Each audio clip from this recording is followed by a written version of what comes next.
كان في ماتش ال6-1. ايه؟ لا ايوه ايه صعبان عليا والله. مين اللي صعبان؟ انت تقول له كده وفي مدافع يقول لمهاجم كده؟ ده اقل حاجه. هدده؟ ده بهدده. لا والله. والله يعني ده الكلام ده موجود.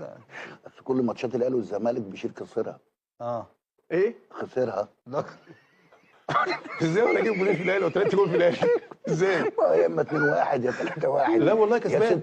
6-1. بقى انت مش عايزين يعني طب انت كنت فين في الحاجات دي؟ كنت بتفرج والله. طيب عايز اقول لك على حاجه، اقسم بالله بشير بص انا بحبه جدا. لا خلي بالك ما يغركش حبيبي بشير. لكن في ماتش ال6-1. ايه؟ لا ايوه ايه صعبان عليا والله. مين اللي صعبان عليك؟ انت والله. انت بتتكلم غلط يا محمود كده. والله بتتكلم غلط.